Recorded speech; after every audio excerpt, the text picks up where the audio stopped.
And I would also like to thank all the WSU entities that helped make this happen today. We received support from, there's quite a list here, the Department of Sociology, the College of Education, the Pre-Law Resource Centre, the Department of Psychology, and the Graduate Professional Student Association. Thank you very much for that support. And also, I'd like to thank one more person right here. It's one of today's panelists and also the moderator for today, Noel Vest, whose energy and dedication to this subject ensured that today's event actually happened. And it's not just right now we have this event, we also have a longer, more extended version of this tonight at 5 o'clock in Q203, so maybe you might want to do that. Noel's a student in experimental psychology and a doctoral student in that program, and you'll be hearing more about his own program, his own background over the course of today's event. But at this point, I'd like to hand it over to Noel. Thanks, Noel. So, first of all, I'm probably going to be smiling the entire time through this because it is just such an honor to be here today. I'd like to thank Richard and Dr. Clayton for all their help in making this happen and giving us this opportunity. I'd like to thank the sponsors as well for all of their help in the funding of this event. So one of the great things, or one of the not so great things about social media is that it gives you it pops up these memories. Some of them not so good, some of them absolutely electric in the message that they bring. And the cool thing is I was looking at my social media posts for this week. In the past, it was this week 4 years ago that I actually accepted my invitation to come to WSU and to join the experimental psychology program in the PhD program here at WSU. And I can't tell you how much that instance absolutely just changed my life for the better. And I remember thinking back then very vividly, just dreaming that I would someday be able to be a part of an event just like this one. So for me to say that being here is just a dream come true, I can't tell you enough how great it is to be at the Foley Institute, especially considering where I was just 10 years ago today. So to start, with all the recent publicity regarding mass incarcerations, it seems that we are kind of all searching for answers, whether it is researchers, whether it is public policy makers, whether it is students, or whether it is just society in general. So our objective with our time here today is to share some insight on the transformative nature of higher education. So without further ado, I'd like to introduce our first panel member. He has a master's degree from the University of Washington in Tacoma and is the author of a book called Transforming Society's Failures. Please help me in welcoming Omari Amili.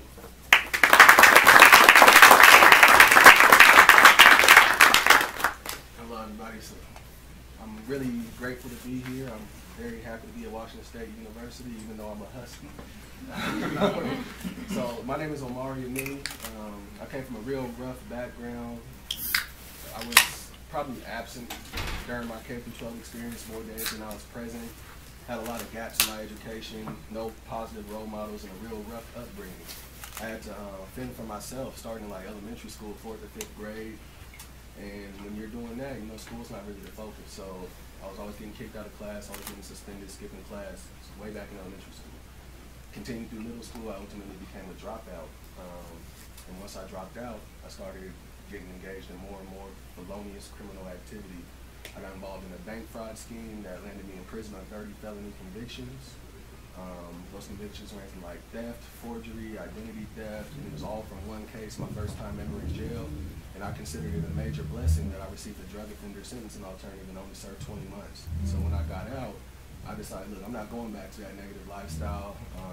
I know that I wasn't quite raised right. I didn't have a lot of role models, but when I got out, I was 23 years old. I can't keep using those excuses anymore. During my life of crime, I was more like, 17, 18, super young and dumb, So when I got out, I decided to get a job at the Old Country Buffet, and I was like, this can't be all life has for me. Like, no, I felt like the alternative to hustling had to be something that I actually wanted to do if I was going to turn my life around. So I recognized that education had to be the key.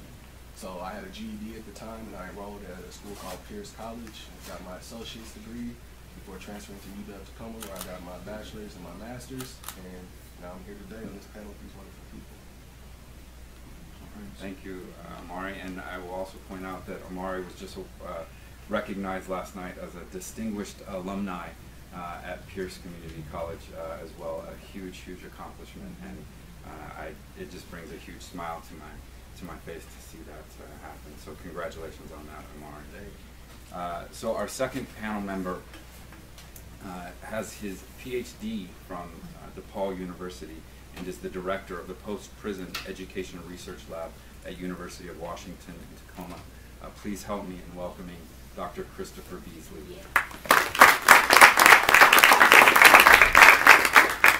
So I think in some ways, I think my life parallels Omari's, but in other ways different from it. And I think that for various different reasons, Omari has certainly experienced a lot more challenges in life, and had less privilege to rely on to overcome those challenges. But there are some, I think, parallels in that. I didn't necessarily grow up with a lot. I got used to bologna and mac and cheese with hamburger, tuna, mac and cheese with everything else that you could think of to put in it. So I wasn't necessarily the type of person that people in my town looked to and said, he's going to be a college professor. So I certainly didn't set those sights for myself either. Looking back, I never really saw a lot of opportunities to really engage in my community and become part of the community and add to it. And I don't feel like I was welcomed into my community in many different ways. But I think all of us like to feel useful, right? We like to feel like we have some kind of purpose, that we're doing something important. We like to feel good about ourselves. So the way that I got that was through other activities that I would do. Right? So I was running with my friends, and we would break into stuff. And I was good at breaking into stuff, and caught my first felony for, well, maybe I wasn't so good at breaking into stuff. But I thought I was. I could run really fast anyway, so I was good at getting away with it for a while. So I caught my first felony when I was 17 for doing things like that. Wasn't really into the drugs yet, but started to then get involved with drugs a little bit later, partially because I could sell drugs, and it not only gave me a free supply of drugs, but helped me feel like that I was a contributing member of my community, right? I was an important member of the community. I was supplying something that was useful to my community in a way. I think oftentimes we think of criminal behavior as being antisocial, right? You might have heard of like antisocial behavior, right? But it assumes that there is one monolithic society and that everybody feels like they're part of that society and they're either acting toward that society or against that society. But for me, and I think probably for some others that might be up here, we didn't necessarily feel like we were part of society, and we were doing things that were useful for what we saw as society and that were pro-social in many different ways, even though they were harmful to other aspects of society. Right? But I did those things as a way to feel that meaning, to have that purpose, feel good about myself. Did a short time in prison for some of that, so eventually things caught up to me. When I got out of school, I was fortunate to have an uncle that talked me into going to school. So I think that's one place in which I had some privilege that Omari didn't necessarily have. That, I was fortunate to have family to stay with when I got out of prison, and I was fortunate to have an uncle that talked me into going. Initially, I thought I was just going to get a 2-year degree, just trying to do something besides fast food work, right? Like if I'm going to transform my life, like I want it to be something meaningful.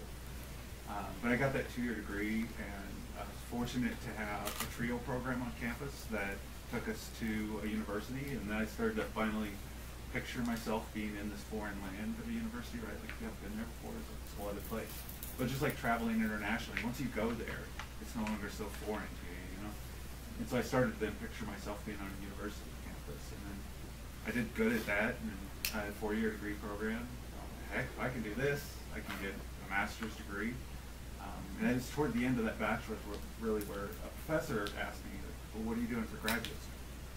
I never thought about it. I never thought somebody like me could go to graduate school. But then I got the master's, and I succeeded at that. And I was, again, fortunate to have people around me that knew people and could connect me with people. So someone connected me with the research lab. I started doing research and started to get past the fear of research. I started to think about becoming something that I'd always looked up to ever since community college, but could never really see myself becoming, which was a professor. Right? It's almost as if you think of like the President of the United States or something, like all the things that you could do in that position, or being a senator or representative, right? But who really gets to be like that? You might think, well, somebody that's an average person like me doesn't get to be that. And for me, it was like somebody like me who's been incarcerated doesn't get to be a professor. But I was able to, and I was successful. I was successful in research, and here I am today running a post-prison education research lab, helping mentor formerly incarcerated people that want to go, want to transform their lives through academia. Thank you. Awesome. Thank you so much, Chris. It's just an incredible story, and I don't think that I could hear it enough. So our next guest is a Coug. All right, so I would like you to please welcome, she's a PhD graduate student in the sociology department here at WSU and a Ford Family Foundation fellow. Please help me in welcoming Gina Castillo.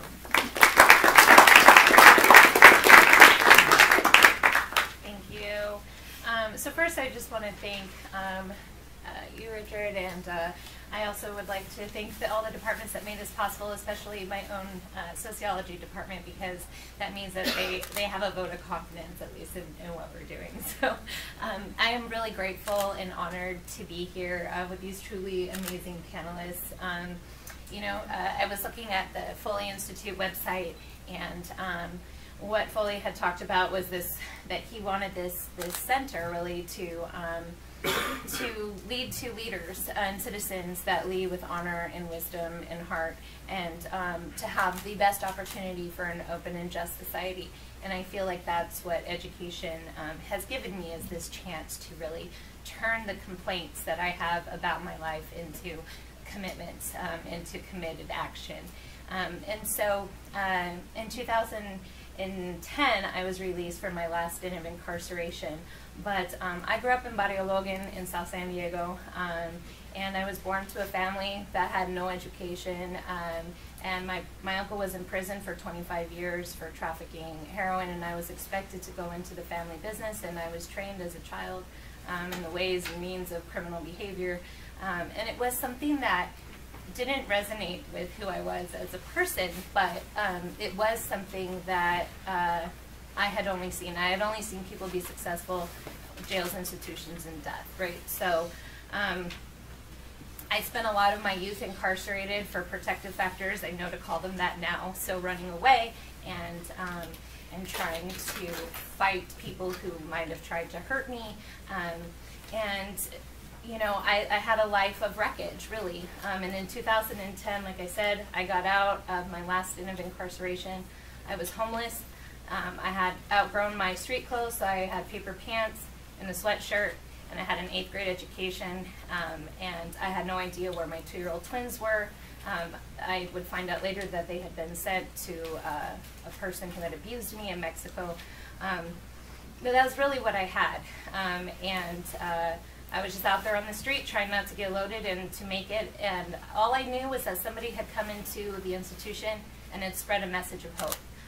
And she had talked about living a life like I had, and finding a way out, which just seemed crazy to me. So I tracked her down, and when I was out there, I had all these financial obligations that I had to meet in order to not go back, because I still had another 7 years hanging over my head. And I was on zero tolerance parole, which meant there was zero tolerance for financial mistakes, and there was zero tolerance for recidivating, and that could be just not paying my fees.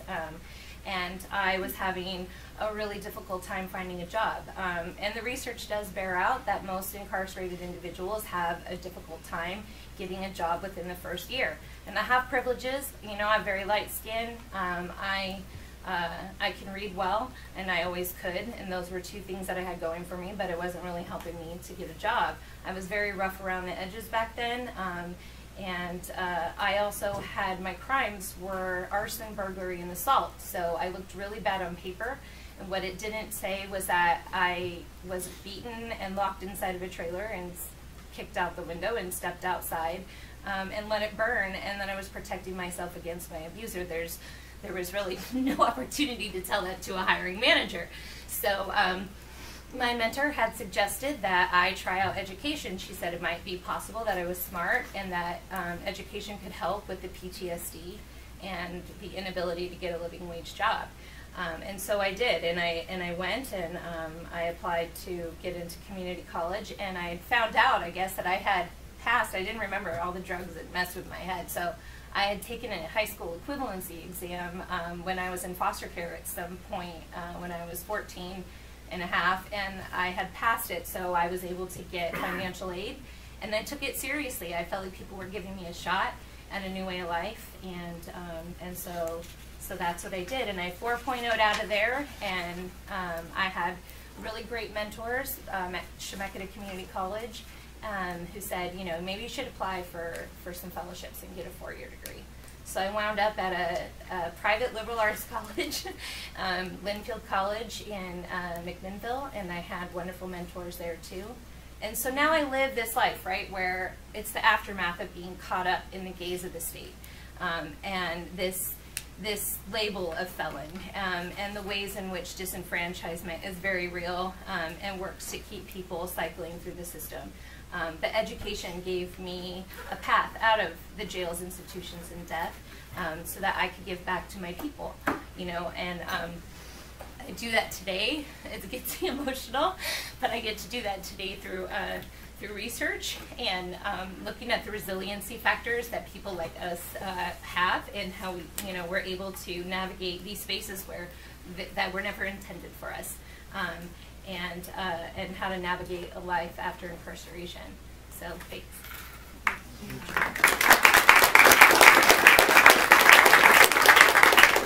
Thank you, Gina. One of the really cool things that me and Gina get to do here is we get to travel to out to Coyote Ridge Prison and go in and kind of give the message of hope to the gentlemen in that prison, and to hear Gina's story over and over again, and to hear her tell it, it's, you know, it makes me emotional as well. It's just such a great story. So thank you for sharing that, Gina. So our next panel member is the current director of the Washington Statewide Reentry Council, and is a former White House intern at the Office of National Drug Control Policy in the last administration. And please help me welcome Christopher Poulos.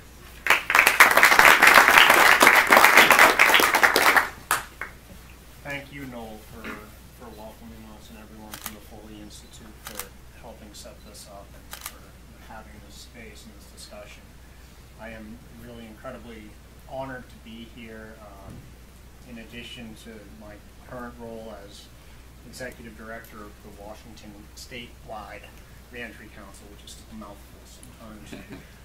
Also an attorney, and I'm also a person who has been incarcerated for a multiple-year federal prison sentence. And I'm also a person in long-term recovery. And what that means for me is that I have not found it necessary or needed to use any type of alcohol or drugs in over 9 years. And what that has done in my life, it's allowed me to go from being more or less a tornado or hurricane in my interactions with everyone I cared about most, and the larger community as well, to actually being a stabilizing force in my family and in my community. You know, one of the things that recovery and some internal work that I've done in education made me do was find pathways. Education and these other things that I've done provided pathways from these ideas that I had in my head about how I wanted to live and what I wanted to do with my life, to actually having them manifest. And you know, one thing I'll share is my grandmother just recently died. Right before Christmas she died, and my grandmother was there for me from day one. I mean, from like the minute I was born until the day she died, she was there for me through it all, through my childhood, through my homelessness, through incarceration, through college, through law school, through my process with the bar exam, all of that stuff. And when she died, because of the internal changes and growth that happened through me, in no small part as a result of education, I was able to be there and be present for my family entirely, to be able to be the person to get the family together, organize the ceremony, speak at the ceremony, and help be a calming and stabilizing force instead of making it somehow about me and then actually compounding the trauma by my presence or lack thereof. We've all shared about our backgrounds. In some ways, I have a lot of privilege. Simply being born a white male in the United States provides a degree of privilege. We all have various types of privilege and various challenges as well. My mom was a wonderful mom, still is a wonderful mom. She also had a lot of challenges growing up. I didn't know my father, and I was immediately drawn to whatever I wasn't supposed to do, starting at like age 8. And they say like most teenagers, right, have like a rebellious phase. I just took that to an extreme. And I found that, I wasn't comfortable in my own skin. I didn't know how to like interact with other people and be comfortable and just okay with being a teenager and all these things. And when I discovered that by acting out, breaking the law, or by using substances, I actually found some relief from that and was able to live in that way until I was 24, when I reached a point where I wanted to get help. And thank God I actually was able to get treatment through the state. I didn't have any money, I didn't have any health insurance, but I got treatment through the state, got sober, and about 6 months later, we don't have time for the whole story, but long story short, I was indicted on 5 federal felony charges for conduct that occurred before I got sober. And for me, the finding recovery, whether it's from criminal behavior, mental health conditions, substance use conditions, which is a mental health condition, or whatever it may be, I had to have those internal changes before I could, do anything else, really. And so I ended up going to federal prison in recovery, which was an interesting experience. And I ended up being able to teach while I was in federal prison. So my teaching career, which I'd later become a college professor, but at this point I'm actually incarcerated in federal prison, teaching other people in federal prison. And I have some stories from that, which I'd love to share at another time when we have more time. But the story I want to talk about education and higher education specifically, and not defining ourselves by our past actions or by labels that are placed upon us. And this is much broader than just criminal justice system involvement. This could be anything, any way that people are marginalized. So I came home. I did get back into college. I had taken some college courses before I was incarcerated. And my experiences while incarcerated inspired me to have this delusional idea of practicing law, going to law school. It seemed like that was born in a prison cell in Brooklyn, New York, and then later in Pennsylvania. I was shipped all over the country. And I came home and I got this idea to go to law school, and there was this guy who offered to introduce me to the dean of the law school. So we go up and we have this meeting with the dean of the law school. I've never even been in a law school. Certainly never met with a dean. Never been in a dean's office. It was all fancy. It was kind of like the entrance here, the other side of this institute. And I had like the best suit I could think of. It wasn't great, but I put together the best outfit I could, and I was so scared and nervous, and there was some shame, and I wasn't used to talking about my background. And so he said, Chris, I understand you've overcome some challenges in your life, and we like to have a diverse law school. Why don't you tell us about the diversity you could bring to the law school? I think he was expecting me to say, like, I was in the Peace Corps and I got sick, and the local people took me in, and we, built a hut together. I think that's like what he was expecting. That's like the typical law school adversity story. And I said, you know, not that there's anything wrong with that, it's just something different than this panel has experienced, and at least myself.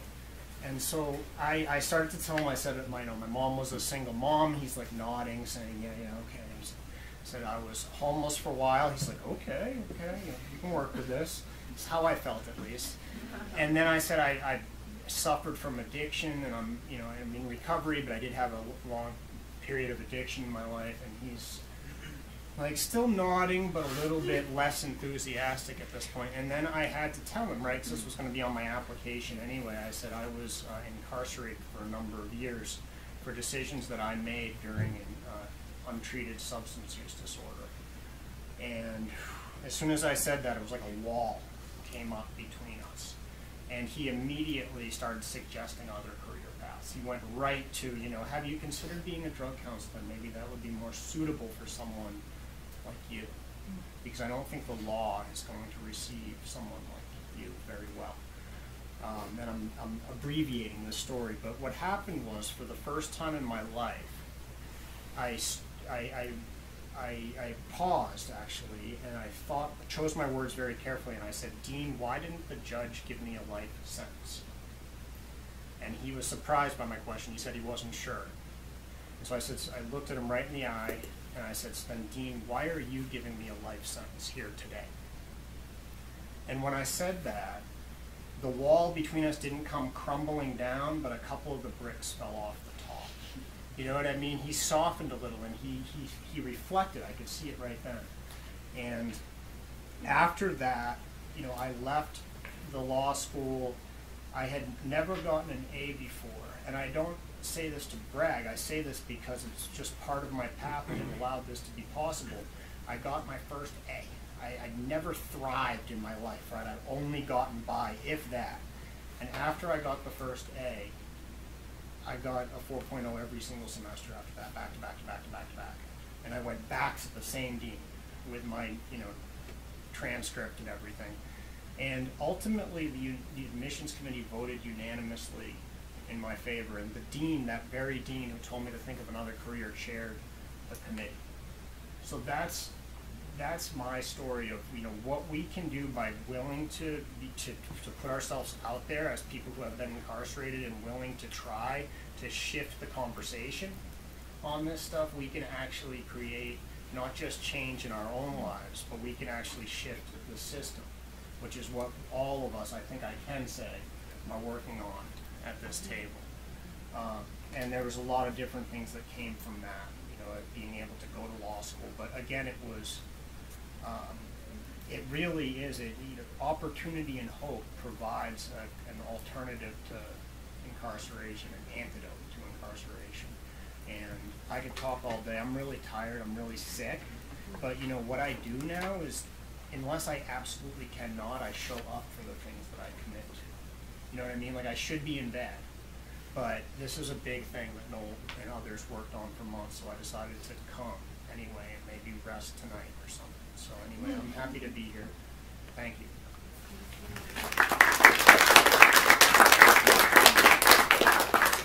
Wow, incredible. I thank Governor Inslee for creating the Washington Statewide Reentry Council. It is a huge move, and I think that we are leading the way, especially with you in that position. Thank you, Christopher. That was incredible. Our last panel member is a prestigious Skadden Fellow and a newly minted member of the Washington State Bar Association. She found out her results this morning. Please help me in giving a big welcome to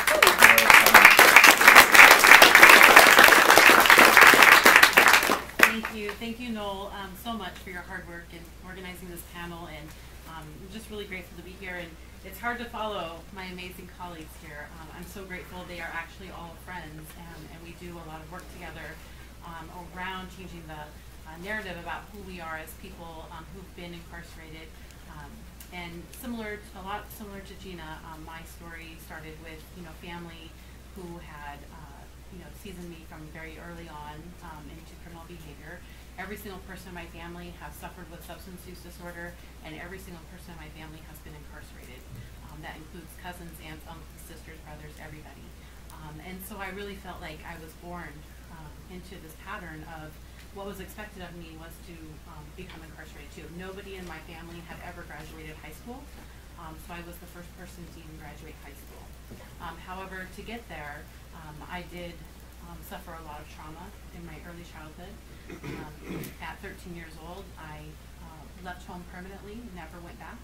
I thought that the streets would be better than what I had in my home life. And by 14 years old, I was pregnant and homeless. And for me, that was actually a blessing to be 14 years old and pregnant and homeless, because it was the first time that I was ever able to access social services. When I went to the emergency room because I was so ill and septic from an untreated kidney infection, living on the streets, and found out I was pregnant, was the first time that I met a social worker, who then helped me to get into social services to where I was given a welfare check. And even though that welfare check was like $349 a month, I was able to get a studio for $300 a month and get off the streets, right? And because of that, having housing first, I was able to go back to school. And I hadn't been to school since 8th grade. And at this time I was 15, I had my son, and CPS came to my bedside and said, if you don't go back to school, and if you don't do these certain things, you cannot use drugs or alcohol, you can't have men around your apartment, you know, and we're gonna be watching you. If you don't do these things, we're gonna take your child away. And so it was really out of the love for my child that I even went back to school. And I went back to school and found out that I was able to succeed academically. That was a strength of mine. I lacked a lot of social skills, but academics was a place where I shined.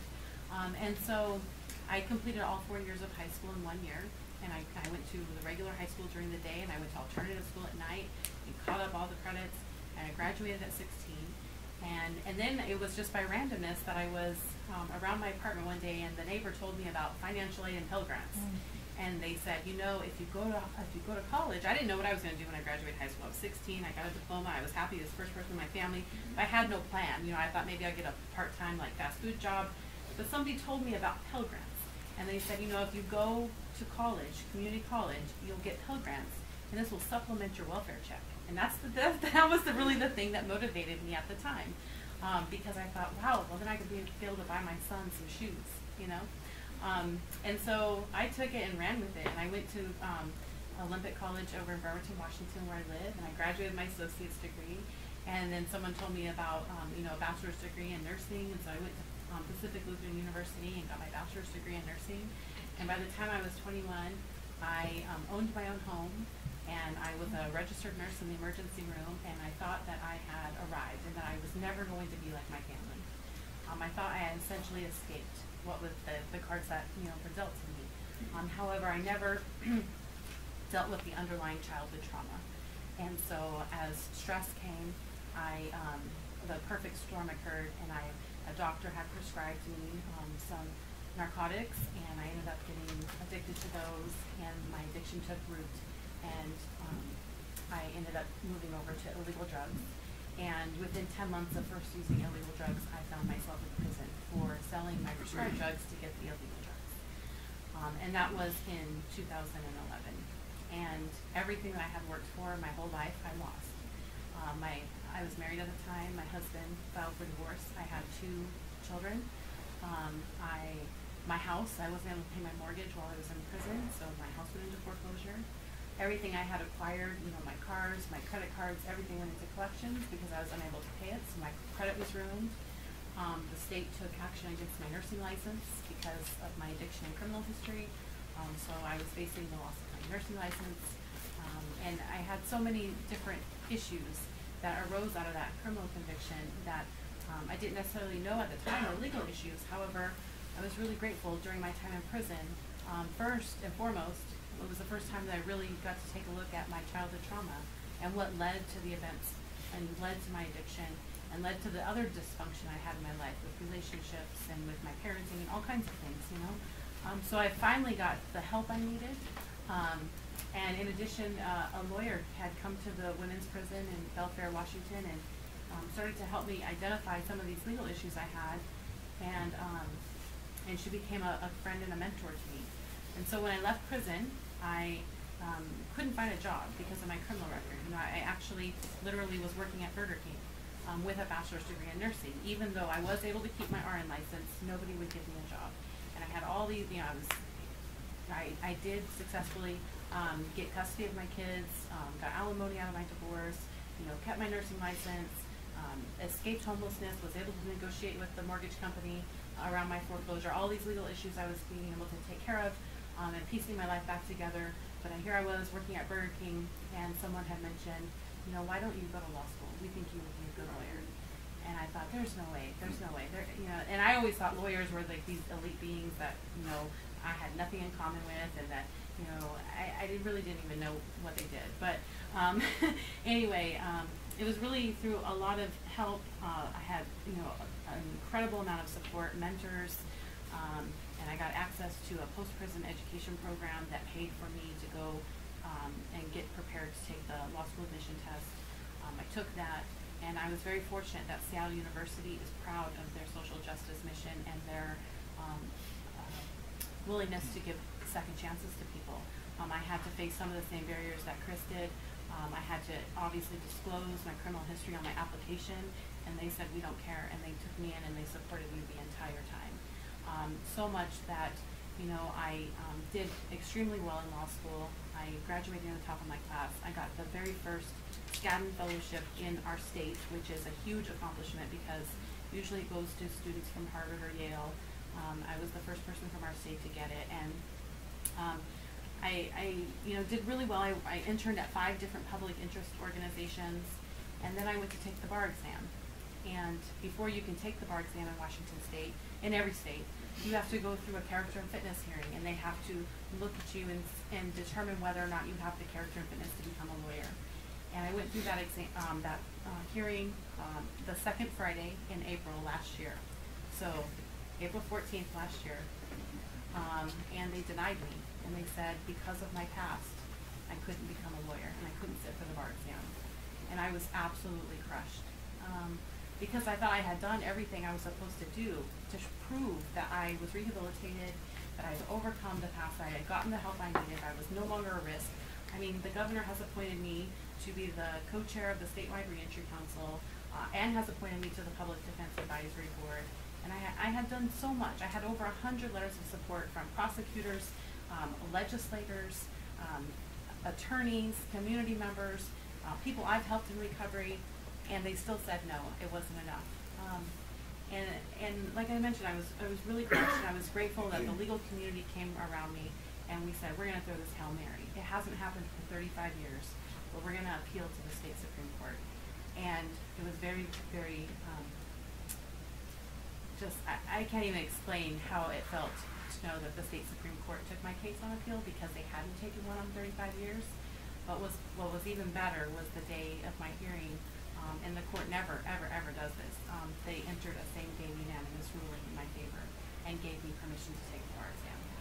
So that was just really amazing, and something that never happens. And it was funny that my attorney who argued my case actually happens to be, his name is Sean Hopwood. He's a law professor at Georgetown Law School, and he himself is an attorney in Washington State, but prior to becoming an attorney, he had served 10 years in federal prison for bank robbery.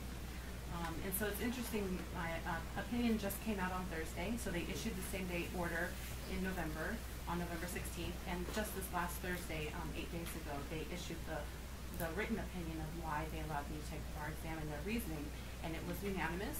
And they said, you know, there was just, that the society needs to change their mind, that we've historically done this in the legal profession. We used to not let women in, we used to not let people of color in, we used to not let immigrants in, and now we're realizing, as our perception of humanity changes, that we need to allow people with a criminal history to also become members of the Bar Association, and it basically said that your past does not define your future. So imagine my happiness this morning when I finally learned that I actually passed the bar exam on the way over here driving. I took it at the end of February, and yes, I will become a member of the Washington State Bar Association, but not until I'm sworn in June. And the Supreme Court justice that wrote my opinion is going to be the keynote speaker at my swearing in, which my law school, Seattle University, is going to host, and I'm really grateful that my dean is going to MC that, and lots of professors are going to come, because higher education definitely did play a huge role in my ability to reintegrate. So I appreciate all institutions of higher education, and thank you, Representative Dye, for being here too, because we'll need to work with you more. So thank you. Yeah. Excellent. Thank you.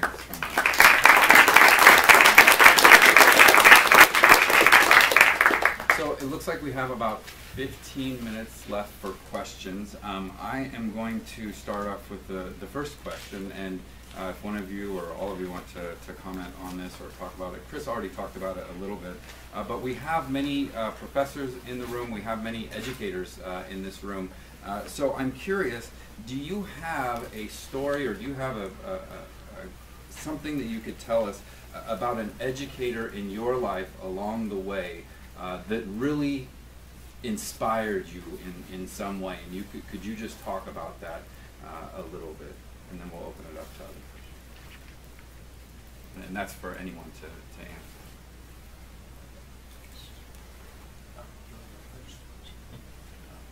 So I have the opposite of, so for the record, the dean came around, in case you're watching this. Dean came around. We're friends now. I don't know if we're friends, but we're acquaintances, and he supported my bar admission, and he's become a great ally. But during high school, there was a retired lieutenant commander from the Navy, Miss Lieutenant Commander Deborah Duffett, and I was very sick during high school. I was, in and out of homelessness, in and out of jail. I mean, I never had to go to a juvenile detention center for a long time, but I was involved in the criminal justice system as a child, as a teenager. And Deborah Duffett, she just welcomed me back into her class every single time. Like, I had clearly missed way too many days to be able to make it through this, and she just said, like, just come inside, just show up, and just, like, be safe here. And it took me an extra year to get through high school, and then into the next summer. It was Lieutenant Commander Duffett, myself, and the janitor at the high school until like 5 p.m. every day. And I'm just filling out workbook after workbook. She knew I had to get through there and get on to the next step. And she was tough as nails, but absolutely loving. And she was even at, when I got sworn into the bar, she was able to be there. All these years later, we're still in touch. And she just loved me through all of it. And, that's another part of reentry, right, is love. So, thank you. So I was a hot mess when I went to community college, and I was looking for a program. I thought I'd have a skill if it didn't make it. If I learned how to hack computers, I'd have something I could do when I went back out on the street. So I went to the computer science department, and I was trying to go into spaces and talk to people, and they were just turning me away. But I heard this guy in his office with his door shut. He's screaming, "I'm a heart patient," and blah, blah, blah. And he's just, I'm like, that's my dude. So I like knocked on the door, and he winds up being this military grunt, Vietnam War vet, and computer science instructor. And he took me in, and we had this conversation, and he was tough as nails on me too. I mean, he used to slam his cane on the, "Castillo, when are you gonna turn your stuff in?" But what he did was he really helped me to rectify deficiencies in my social skills and in my thinking patterns through technical thinking, and through giving me trust and a space to work. And he offered the trust first. I didn't have to earn it first. It was given to me, and that was a huge deal. And then when I went into undergrad for the last 2 years at the private liberal arts college, I was pursuing the rest of my computer science degree, and the IT department was doing some things I felt was unethical. They were wiping faculty computers and telling them they didn't have their data, and they actually had it. And this professor had come in, and he was panicked because his data was gone. And I was like, these fools are liars. I went and told him, I was like, I don't know the way they run, but let me tell you the truth. This is what's really going on. They have your data. I have your data. I could go get it. I'll give it to you. And so we started having some conversations, and he says, you're not a computer scientist. Well, maybe you are, but really you're a sociologist. I was starting a program for women who were coming out of prison to learn high-level computer skills, and so he took me in.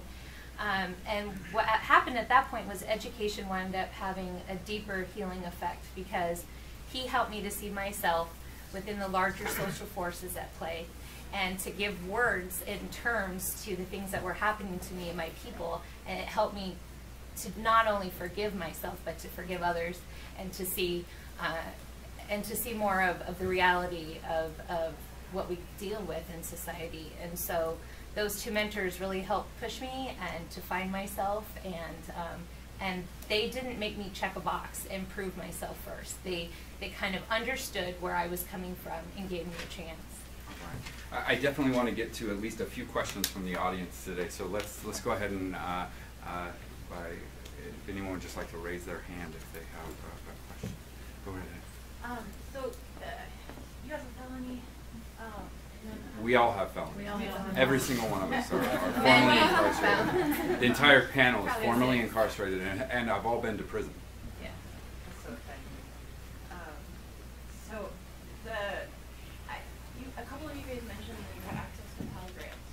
Isn't that currently not the case anymore, where if you have a current standing felony, you're denied access to a Pell Grant? No. That's not That law's changed.